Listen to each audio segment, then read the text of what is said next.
Welcome. आज हम पढ़ने वाले हैं सीक्वेंसेस एंड सीरीज़। सबसे पहले हम आउटलाइन देखते हैं कि हम क्या क्या पढ़ने वाले हैं। सबसे पहले हम जानेंगे सीक्वेंस किसे कहते हैं और सीरीज़ किसे कहते हैं।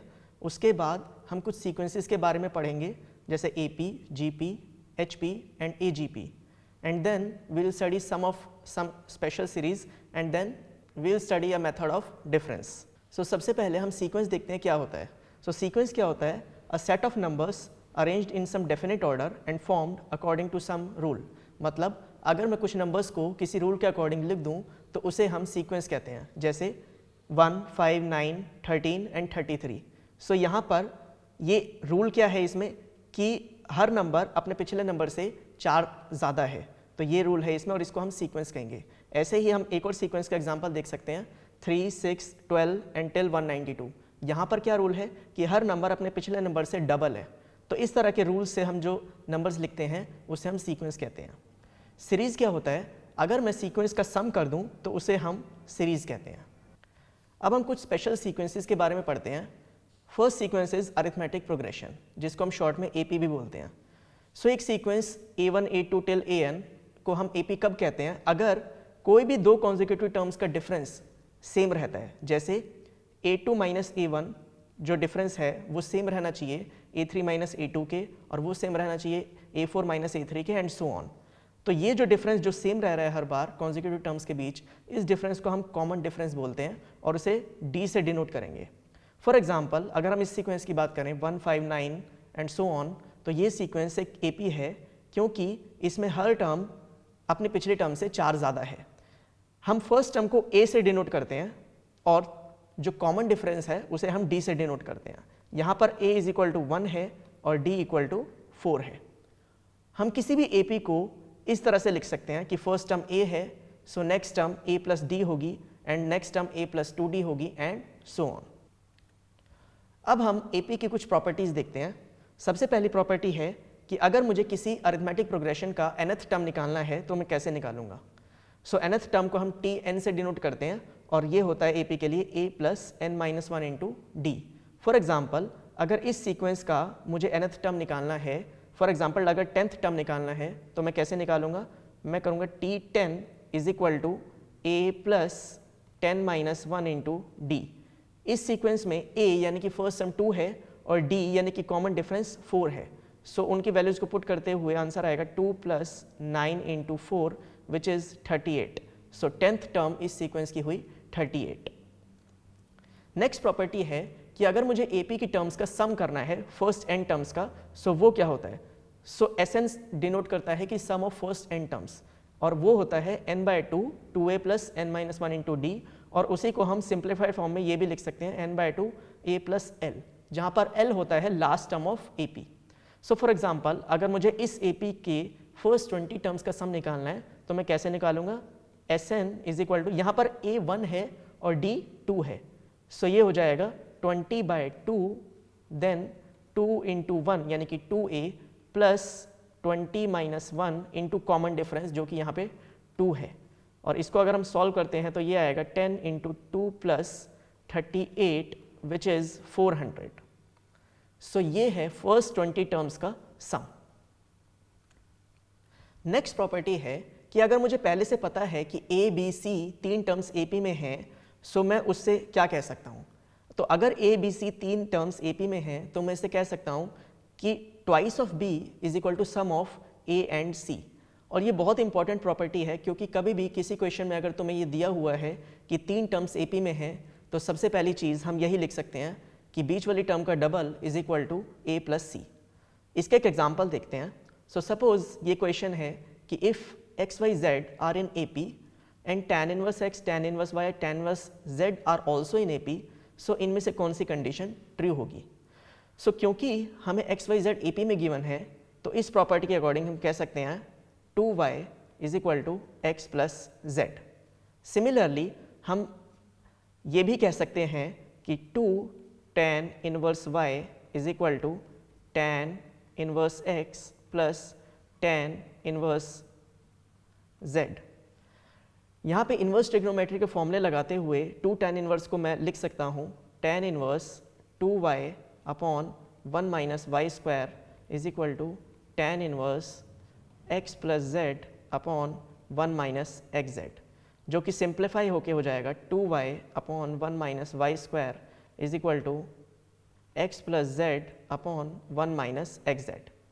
पर क्योंकि मुझे पता है कि 2y और x प्लस जेड सेम है, सो मैं इसको कैंसल आउट कर सकता हूँ और यहाँ से मुझे मिल जाएगा 1 minus y square is equal to 1 minus x z, जिसका मतलब होगा y square equal to x Z.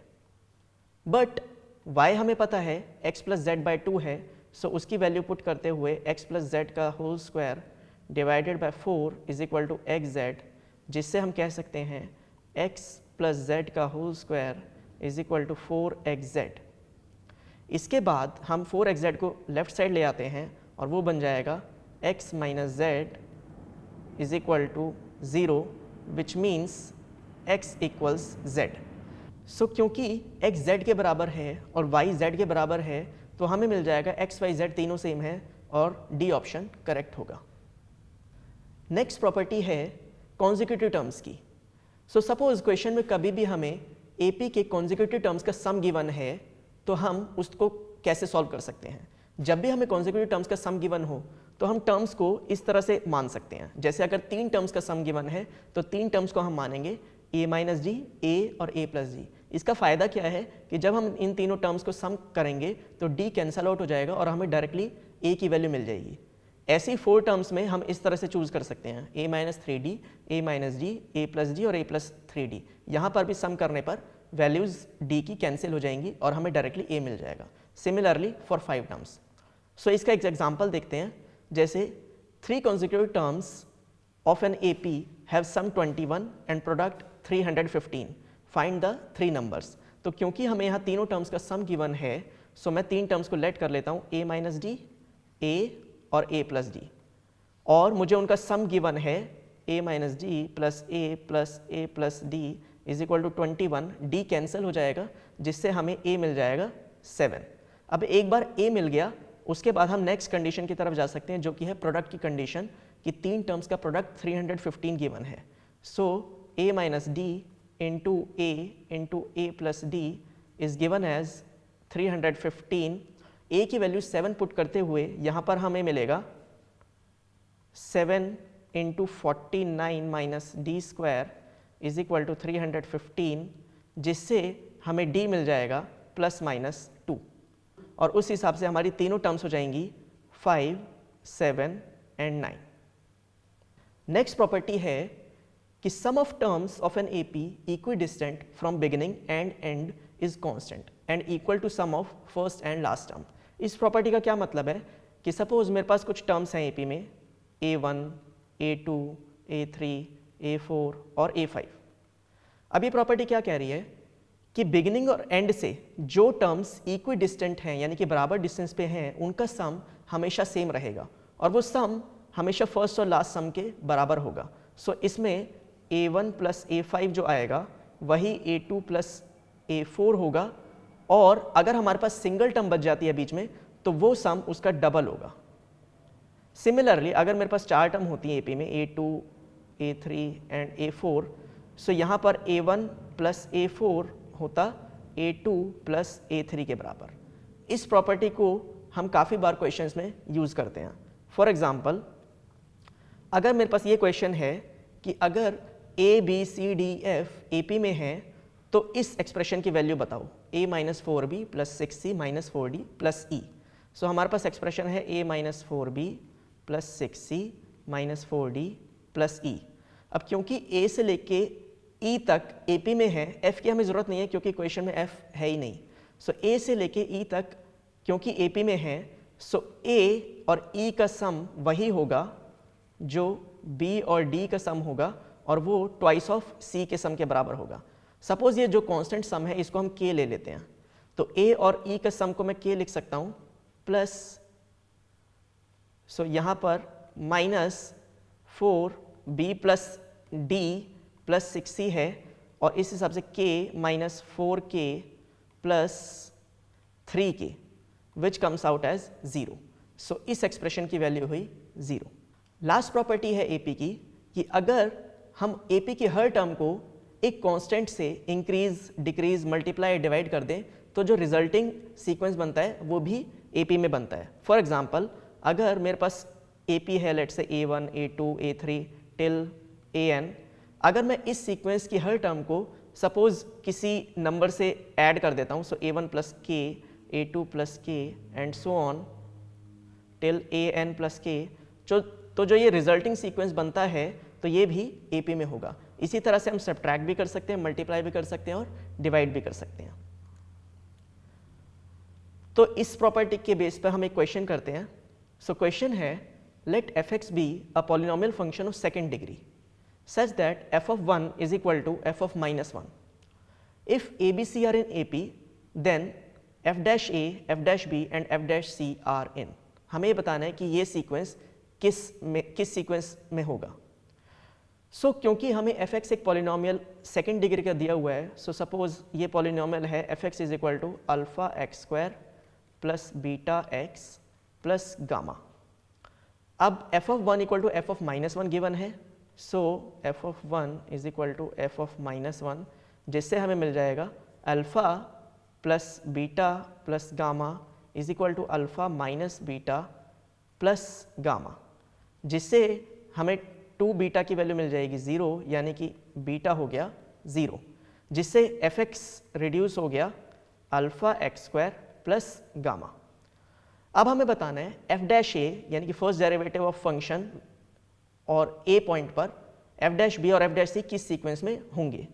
So f(x) अगर α(x²) प्लस गामा है, सो f'(x) हो जाएगा 2αx, जिससे f'(a) हो जाएगा 2α(a) एंड सिमिलरली f'(b) हो जाएगा 2α(b) एंड f'(c) हो जाएगा 2α(c). तो क्योंकि A, B, C तीनों टर्म्स AP में थी, तो 2α जो कि एक कांस्टेंट है, उससे मल्टीप्लाई अगर मैं कर दूं हर टर्म को, तो वो भी सीक्वेंस AP में रहेगा, यानी कि f'(a), f'(b) और f'(c) भी AP में है। नेक्स्ट टॉपिक है अरिथमेटिक मीन।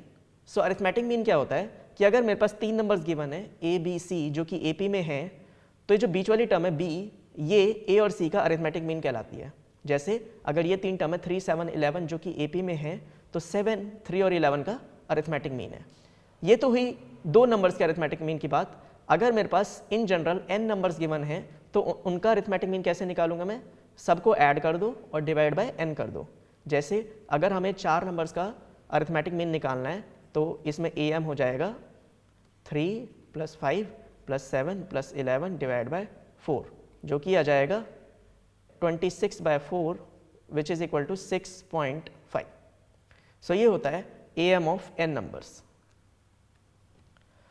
अब नेक्स्ट टॉपिक है कि अगर मुझे 2 नंबर्स के बीच में n am's डालने हैं, n am's इंसर्ट करने हैं a1 से लेके an तक, तो मैं कैसे करूँगा? इसका मतलब क्या है? पहली बात तो कि a और b 2 नंबर्स गिवन है, उसके बीच में मुझे a1 से लेके an तक ऐसे n नंबर्स डालने हैं सच दैट रिजल्टिंग जो सीक्वेंस बनेगा वो AP में हो। यहाँ a1 से लेके an तक जो नंबर्स हैं उनको हम अरिथमेटिक मीन्स कहेंगे। तो देखते हैं कि ये कैसे करेंगे हम। सो सपोज हमें 4 अरिथमेटिक मीन डालने हैं 5 और 35 के बीच में।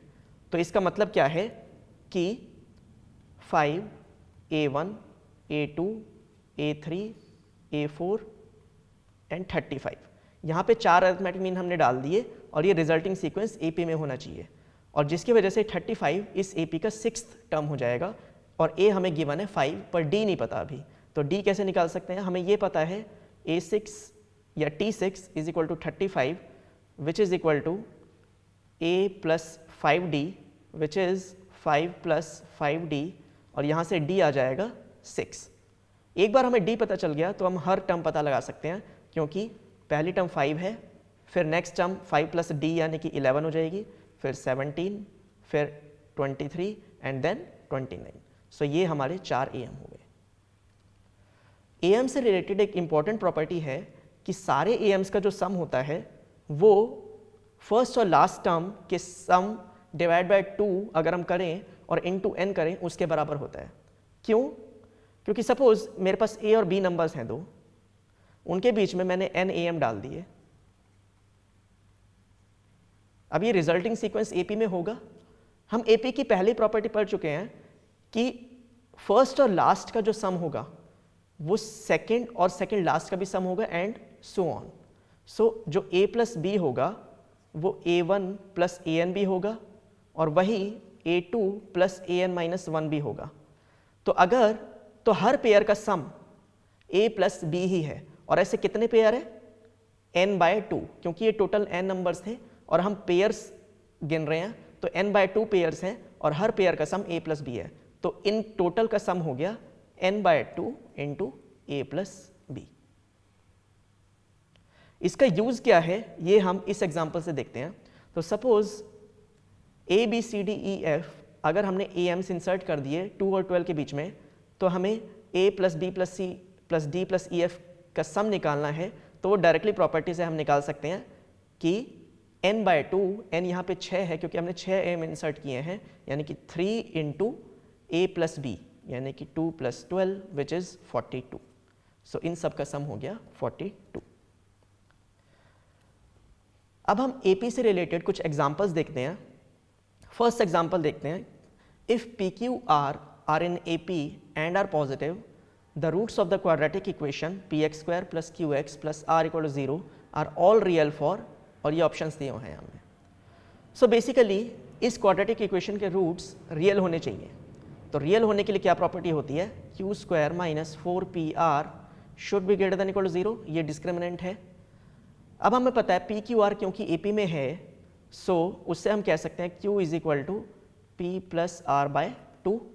इसकी वैल्यू अगर हम यहाँ पे पुट कर दें तो ये आ जाएगा P प्लस R का whole square divided by 4 minus 4PR is greater than equal to 0, जो दे देगा P प्लस R का whole square minus 16PR greater than equal to 0। और अगर हम स्क्वायर ओपन कर लें तो ये हो जाएगा P² plus R² minus 14PR greater than equal to 0। अब इसमें हम क्या करते हैं, इसमें हम P² कॉमन ले लेते हैं। सो अगर हम P² कॉमन लेते हैं तो ये आ जाएगा 1 plus R² by P² minus 14R by P should be greater than equal to 0। अब P² क्योंकि परफेक्ट स्क्वायर है एक, तो वो तो ग्रेटर देन इक्वल टू 0 होगा ही, यानी कि इस पूरी क्वांटिटी को ग्रेटर देन इक्वल टू 0 होने के लिए हमें इसका भी ग्रेटर देन इक्वल टू 0 होना पड़ेगा। सो हम कह सकते हैं 1 plus R² upon P² minus 14R by P should be greater than equal to 0। अब सपोज मैं R बाय P को T ले लेता हूँ, तो ये बन जाएगा हमारा 1 plus T² minus 14T should be greater than equal to 0। ये क्वाड्रेटिक इनइक्वालिटी है, तो क्वाड्रेटिक इनइक्वालिटी को हम सॉल्व कैसे करते हैं?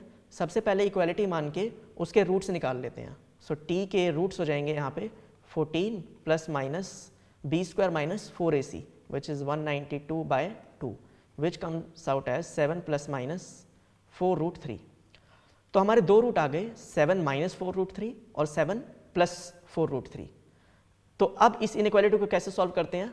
क्योंकि ये क्वाड्रेटिक इक्वेशन है एक, यानी कि सेकंड डिग्री का पॉलिनोमियल है, तो ये एक पैराबोला का फंक्शन है, तो कुछ ऐसा दिखेगा। और ये अपवर्ड पैराबोला है क्योंकि इसमें a जो है यानी कि T² का जो कोफिशिएंट वो पॉजिटिव है, तो कुछ ऐसा पैराबोला दिखेगा। तो जो दोनों रूट्स होंगे उनके बीच में पैराबोला नेगेटिव होगा और रूट्स के साइड में पैराबोला पॉजिटिव होगा। हमें सिर्फ पॉजिटिव से मतलब है, तो हमारा जो T होगा वो 7 माइनस 4√3 से कम होगा या फिर ज़्यादा होगा। तो हम ये कह सकते हैं अब कि T या तो 7 माइनस 4√3 से कम हो या T 7 प्लस 4√3 से ज़्यादा हो, जिसको हम सिंप्लीफाई कर कह सकते हैं कि mod T minus 7 should be greater than equal to 4√3। और T की वापस वैल्यू पुट करके हम ले सकते हैं R बाय P माइनस 7 का mod greater than equal to 4√3, और जिसकी वजह से आंसर हो गया A। हम एक और एग्जांपल देखते हैं AP का। The numbers 3 raise 2 sine 2 theta minus 1 14 3 raise 4 minus 2 sine 2 theta form first 3 numbers of an AP, the fifth term is equal to. तो ये 3 टर्म्स AP की दी हुई हैं और हमें फिफ्थ टर्म बतानी है। तो क्योंकि ये 3 टर्म्स AP में हैं, तो 2b equal to a plus c वाली प्रॉपर्टी यूज करते हुए हम कह सकते हैं 28 is equal to 3 raise 2 sine 2 theta minus 1 plus 3 raise 4 minus 2 sine 2 theta.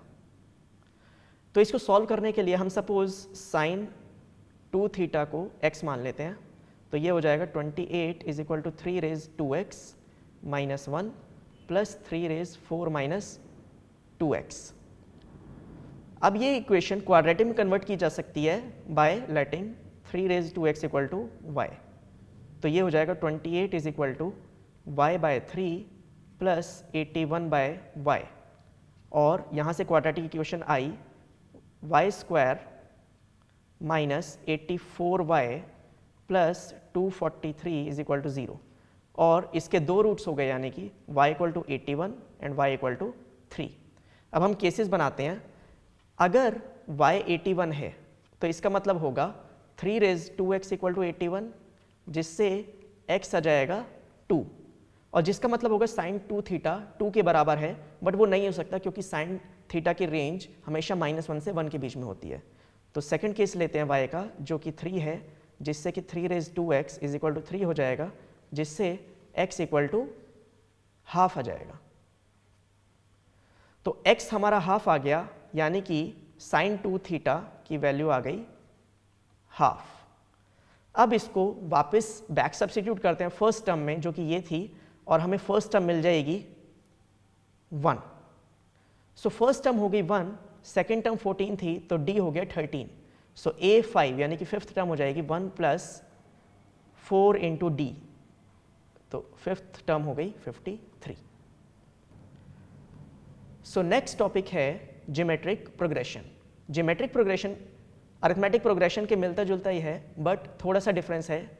Geometric progression क्या होता है कि अगर कोई सीक्वेंस है a1 से लेके अगर कोई सीक्वेंस है a1 से लेके an तक, तो उसको हम जीपी में तब कहते हैं जब कॉन्जिक्यूटिव टर्म्स का रेशियो सेम हो डिफरेंस की बजाय। जैसा एपी में डिफरेंस सेम था, इसमें रेशियो सेम होना चाहिए। उस कॉमन रेशियो को हम आर से डिनोट करते हैं। फॉर एग्जाम्पल, अगर मेरे पास ये टर्म्स हैं 3, 9, 27 एंड सो ऑन, तो ये सीक्वेंस एक जीपी है, क्योंकि अगर यहाँ पे हम रेशियो देखें ये 3 है और दूसरा रेशियो भी 3 है एंड सो ऑन, तो कॉमन रेशियो हमारा होना चाहिए। तो एपी ही की तरह फर्स्ट टर्म को हम ए से डिनोट करते हैं, और नेक्स्ट टर्म उसकी वजह से हो जाएगी ए इंटू आर, और नेक्स्ट टर्म हो जाएगी A R square and so on. तो हम प्रॉपर्टीज ऑफ जीपी देखते हैं।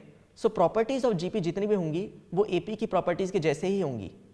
सो फॉर एग्जांपल, फर्स्ट प्रॉपर्टी है nth टर्म ऑफ जीपी, जिसका फॉर्मूला होता है a r raise n minus 1। For example, अगर मेरे पास ये जीपी गिवन है 3, 9, 27 एंड सो ऑन, और मुझे 8th टर्म निकालनी है, तो ये हो जाएगा T8 is equal to 3 into, यहाँ पे r है 3, क्योंकि 9/3 होता है 3, so 3 raise 7 which is equal to 3 into 2187, and ये हमारी 8th टर्म हो गई। नेक्स्ट प्रॉपर्टी है सम ऑफ जीपी। तो अगर मुझे n टर्म्स का सम निकालना है तो दो केसेस बनते हैं। अगर कॉमन रेशियो का मॉड 1 से ज़्यादा है, यानी कि जीपी इंक्रीजिंग है, तो उस केस में हमारा सम होता है a into r raise n minus 1 upon r minus 1। और अगर r का मॉड लेस देन 1 है, यानी कि डिक्रीजिंग जीपी है, तो उस केस में सम होता है a into 1 minus r raise n upon 1 minus r. तो इन दोनों में डिफरेंस बस ऑर्डर का है, इसमें r पहले आता है 1 से और इसमें r बाद में आता है 1 से। इसके बाद अगर मेरे पास एक इन्फिनिट जीपी सीरीज है तो उसका सम भी हम निकाल सकते हैं, बट उसके लिए मॉड r लेस देन 1 होना चाहिए, क्योंकि अगर जीपी इंक्रीजिंग होगी तो उसका सम डेफिनेटली इन्फिनिटी होगा, बट अगर जीपी डिक्रीजिंग होगी तो उसका सम एक फाइनाइट नंबर हो सकता है। सो इस केस में अगर मॉड r लेस देन 1 है, यानी कि इसमें अगर n टेंड्स टू इन्फिनिटी है, यानी कि नंबर ऑफ टर्म्स इन्फिनिटी है, सो r रेज n ऑलमोस्ट 0 के बराबर होगा, जिससे हमारा एक्सप्रेशन रिड्यूस हो जाएगा a upon 1 minus r. So for example, अगर मुझे इस जीपी का सम निकालना है और ये इन्फिनिट जीपी है, इस केस में r अगर हम देखें तो हाफ है और a है 1। सो इसका इन्फिनिट सम हो जाएगा 1 अपॉन 1 माइनस 1/2 विच इज 2। सो इस तरह से हम जीपी का सम निकाल सकते हैं। नेक्स्ट प्रॉपर्टी है, जैसा कि हमने देखा था एपी में भी, कि ए बी सी अगर 3 टर्म्स एपी में थी तो 2b equal to a plus C था। ऐसे ही अगर A B C 3 terms GP में है तो हम कह सकते हैं b square equal to A सी।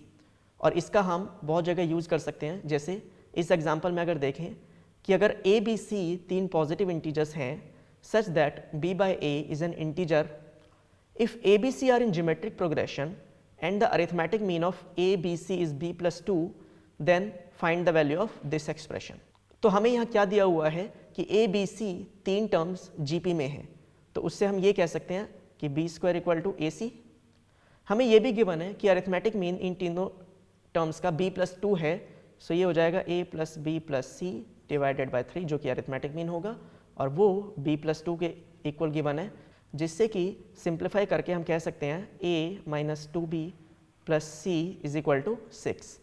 अब यहाँ पे c की वैल्यू सब्सटीट्यूट कर सकते हैं हम, जो कि b स्क्वायर बाय a होगी, और वो आ जाएगा a minus 2b plus b square by a is equal to 6।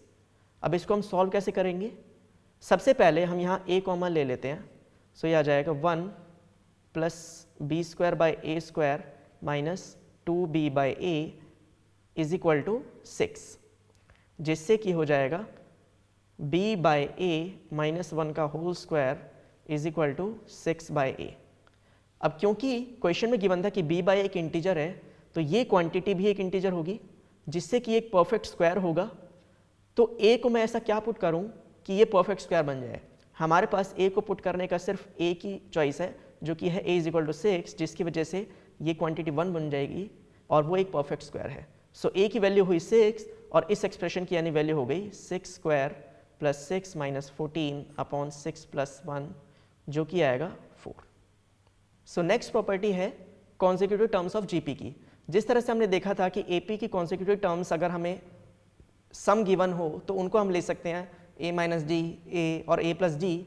इसी तरह से जीपी में अगर मुझे तीन कॉन्सेक्यूटिव टर्म्स का प्रोडक्ट गिवन है, तो मैं उन तीन टर्म्स को ले सकता हूँ a by r, a and a r. इससे क्या होगा कि अगर मैं इन तीनों का प्रोडक्ट करूँगा तो r कैंसल आउट हो जाएगा और हमें फिर से डायरेक्टली a की वैल्यू मिल जाएगी। बट याद रखिए इसमें जीपी का प्रोडक्ट गिवन होना चाहिए और एपी में टर्म्स का सम गिवन होना चाहिए। इसी तरह से हम बाकी टर्म्स को भी ले सकते हैं, जैसा कि हमने एपी में किया था। नेक्स्ट प्रॉपर्टी है, जैसा कि हमने एपी में देखा था कि सम ऑफ टर्म्स जो था इक्वी डिस्टेंट जो थी वो सेम होता था, बट इसमें सम की जगह क्या है? प्रोडक्ट। तो अगर प्रोडक्ट हम ले रहे हैं टर्म्स का इक्वी डिस्टेंट है बिगिनिंग और एंड से, तो वो हमेशा कांस्टेंट रहता है और वो फर्स्ट और लास्ट टर्म के प्रोडक्ट के बराबर होगा। जैसे इसका एक एग्जांपल देखते हैं कि अगर ये पांचों टर्म्स जीपी में हैं तो मुझे इन पांचों टर्म्स का प्रोडक्ट बताना है, जबकि मुझे दिया हुआ है कि थर्ड टर्म 2 है। तो इसको हम कैसे कर सकते हैं? क्योंकि ये पांचों टर्म्स जीपी में हैं, सो a1 और a5 का जो प्रोडक्ट होगा वो a2 और a4 के प्रोडक्ट के बराबर होगा और वो a3 स्क्वायर के बराबर होगा। एपी में हम क्या करते थे कि सिंगल टर्म बचने पर उसका डबल कर देते थे, यहाँ पे सिंगल टर्म बचने पे उसके स्क्वायर के बराबर होगा, यानी कि ये चीज़ हो जाएगी 4। सो इन सब का प्रोडक्ट को हम लिख सकते हैं a1 इंटू a5 जो कि 4 है, a2 a4 का प्रोडक्ट जो कि 4 है और a3 जो 2 है। सो ये हो जाएगा 4 इंटू 4 16 इंटू 2 32। नेक्स्ट प्रॉपर्टी है जीपी की, जैसा कि हमने एपी में देखा था कि अगर हर टर्म जीपी की हम मल्टीप्लाई कर दें, डिवाइड कर दें या पावर से रेज कर दें किसी कांस्टेंट से, तो वो सीक्वेंस भी जीपी में होगा। एक और प्रॉपर्टी है जीपी की कि अगर a1 से लेके an तक टर्म्स जीपी में हैं तो उनके लॉग्स एपी में होंगे। क्यों? क्योंकि अगर ये टर्म्स जीपी में हैं तो हम कह सकते हैं a2 by a1 a3 by a2 के बराबर होगा, जो कि a4 बाई a3 के बराबर होगा एंड सो ऑन। अब मैं अगर लॉग ले लूँ हर साइड, सो ये हो जाएगा log a2 by a1 is equal to log a3 by a2 is equal to log a4 by a3 and so on, जिससे कि हम कह सकते हैं कि log a2 minus log a1 is equal to log a3 minus log a2 and so on. But ये AP की ही property है। अगर हम इसको इंडिविजुअल टर्म ले लें कि second term minus first term is equal to third term minus second term and so on, तो ये जो लॉग्स होंगे टर्म्स के वो AP में होंगे। सो ये हमने पढ़ी जीपी की प्रॉपर्टीज़। इसके आगे के टॉपिक्स हम नेक्स्ट क्लास में कवर करेंगे।